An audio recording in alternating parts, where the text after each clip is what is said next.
Hello दोस्तों, मैं doctor Durgesh Kumar homeo and herbs के यूट्यूब चैनल में आपका स्वागत है। आज का विषय है कैटरैक्ट, या इसे हिंदी में सफ़ेद मोतियाबिंद भी कहते हैं। यह एक बहुत धीरे धीरे या स्लो डेवलप्ड बीमारी है, यानी उम्र के साथ, समय के साथ ये बढ़ती जाती है। खासकर यह बुजुर्ग लोगों में ज़्यादा पाई जाती है, स्पेशली 50 साल के ऊपर के लोगों को। हालांकि इस समय कुछ कम उम्र के लोगों को भी यह बीमारी हो सकती है, परंतु उनके कारण कुछ अन्य भी हो सकते हैं। इस बीमारी में खासकर व्यक्ति को धुंधला दिखाई देने लगता है, यानी उसकी रोशनी कम हो जाती है और विजन ब्लर दिखता है।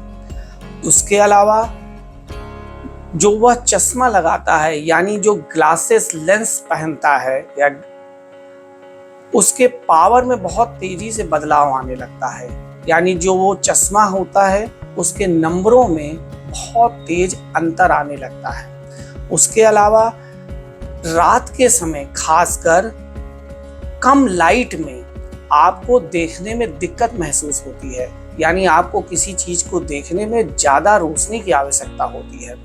इन सब के अलावा कभी कभी हमें जब हम किसी लाइट ऑब्जेक्ट्स को देखते हैं तो एक रिंग जैसा दिखाई देता है, यानी कि उसके चारों ओर एक गोल छल्ला दिखाई देता है। अगर यह सब लक्षण दिख रहे हैं तो आपको सफेद मोतियाबिंद हो सकता है। आपको फौरन नेत्र चिकित्सक को जाकर दिखलाना चाहिए। इस बीमारी के कुछ कारण होते हैं, उनमें सर्वप्रथम बढ़ती उम्र, ये इसका सबसे बड़ा कारण होता है। यानी अगर एज बढ़ रही है, यानी एडवांसिंग एज में यह बीमारी अधिकतर लोगों को पाई जाती है। इसमें होता क्या है, जो आंख का लेंस होता है वो ओपेक होने लगता है, यानी वह धुंधला होने लगता है। इस कारण से आपको देखने में दिक्कत महसूस होती है। उसके अलावा जो लेंस होता है उसकी फ्लेक्सिबिलिटी भी प्रभावित होती है, जिससे भी इस देखने में दिक्कत होती है या रोशनी में प्रभाव पड़ता है। इन सब के अलावा इंजरी भी इसका एक बहुत बड़ा कारण होता है। अगर आपके आंख में किसी प्रकार की इंजरी, चाहे वो मैकेनिकल हो, केमिकल हो या रेडिएशन के जरिए हुई हो, तो भी आपकी आंखों में मोतियाबिंद होने की संभावना बढ़ जाती है। कभी कभी आंखों में किसी प्रकार का ऑपरेशन या सर्जिकल ट्रीटमेंट भी इस बीमारी को बढ़ा देता है। इस सब के अलावा एक अन्य समस्या है, वह है डायबिटीज। अगर आप डायबिटीज के पेशेंट हैं तो आपको कैटरैक्ट होने की संभावना बिना डायबिटीज के मरीजों की तुलना में जल्दी हो जाएगी। यानी अगर बिना डायबिटीज का व्यक्ति कैटरैक्ट 55-60 साल की उम्र में हो रहा है, तो हो सकता है आप 40-45 साल की उम्र में ही इससे प्रभावित हो जाएं। उसके अलावा हाइपरटेंशन भी एक बहुत बड़ा कारण है जो कैटरैक्ट को बढ़ा देता है, यानी उसे जल्दी ले आता है। इस सब के अलावा भी कुछ और छोटे छोटे कारण हैं, जैसे स्मोकिंग है, ड्रिंकिंग है और स्ट्रेस भी एक कारण हो सकता है। इससे बचने का कोई उपाय नहीं है, बस एक ही कर सकते हैं कार्य कि आप आंखों को रिलैक्स दें, बहुत ज़्यादा एक्सपोजर लाइट पर ना करें और बहुत देर तक कार्य ना करें। थोड़ी थोड़ी देर पे अपनी आंखों को थोड़ा आराम दें तो आप इसको डिले कर सकते हैं, यानी ये कुछ समय तक इसको टाल सकते हैं। उस सब के अलावा हमारी होम्योपैथी में भी बहुत अच्छी अच्छी दवाइयाँ उपलब्ध हैं, जो ना सिर्फ इस प्रोसेस को डिले कर सकती हैं और कुछ शुरुआती स्थिति में इसे पूर्णतया ठीक भी कर सकती हैं। उनमें सर्वप्रथम है, एक दवा होती है कैलकेरिया फ्लोर।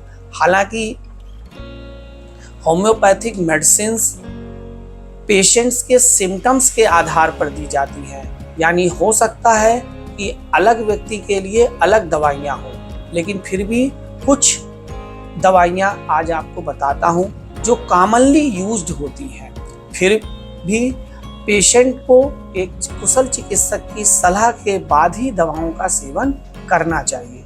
उनमें एक दवा है कैलकेरिया फ्लोर या 6x पोटेंसी में लेने से कैटरेक्ट में काफ़ी राहत मिलती है या इसके होने की प्रक्रिया को डिले कर देता है। उसी तरह एक दवा है कार्बो एनिमैलिस, इसकी 30 नंबर की पावर की दवा लेते हैं। ये खासकर शुरुआती कैटरेक्ट में काफ़ी लाभ मिलता है। कभी कभी मरीजों को ऐसा लगता है कि उसे कुछ धुंधला दिख रहा है, लेकिन अगर वो आँखों को मलता है उसके बाद देखता है तो उसकी विज़न क्लियर दिखाई देती है। अगर इस तरह का सिम्टम्स है तो कार्बो एनिमैलिस 30 नंबर की पोटेंसी में 3 से 4 बूंद सुबह दोपहर शाम लेने से काफ़ी लाभ मिलता है। ये सभी दवाइयाँ कुछ लंबे समय तक इस्तेमाल करने से ही आपको लाभ होता है। इस सब के अलावा एक दवा है साइलेशिया। साइलेशिया भी कैटरेक्ट के लिए बहुत अच्छी दवाई है। यह भी आई की जो लेंस है उसकी ओपेसिटी को कम करने में काफ़ी मदद करती है। खासकर जो ऑफिस वर्कर हैं जो बहुत समय तक स्क्रीन को शेयर करते हैं उनमें यह दवा बहुत अच्छा काम करती है। साइलेशिया की 30 नंबर की पोटेंसी में 3 से 4 बूंद सुबह दोपहर शाम लेने से काफ़ी लाभ मिलता है। इसके अलावा एक दवा है कोनियम। कोनियम मैकुलेटम भी कैटरेक्ट में बहुत अच्छा काम करती है, स्पेशली उन लोगों को जिनके आँख में किन्हीं कारणों से कोई इंजरी हुई है। अगर उस वजह से आँखों में धुंधलापन दिख रहा है तो ये बहुत अच्छा कार्य करती है। कोनियम की 30 नंबर की पोटेंसी 3 से 4 बूंद सुबह दोपहर शाम लेने से काफ़ी लाभ मिलता है। इन सब के अलावा एक बहुत ही अच्छा आई ड्रॉप जो कैटरेक्ट के ऑलमोस्ट सभी मरीजों को यूज किया जा सकता है। यह न केवल कैटरेक्ट को ठीक करता है परंतु इसके एडवांस स्टेज में जाने से भी यह रोकता है। यानी अगर आपको मोतियाबिंद हो गया है और आप ऑपरेशन नहीं कराना चाहते अभी, तो यह दवा आपको काफ़ी लाभ दे सकती है और ऑपरेशन को डिले करने में और विज़न को बेहतर करने में काफ़ी मदद करती है। इस दवा का नाम है सिनेरिया मैरिटिमा। यह दवा 2 से 3 बूंद दिन में 3 बार इस्तेमाल करने से काफ़ी लाभ मिलता है।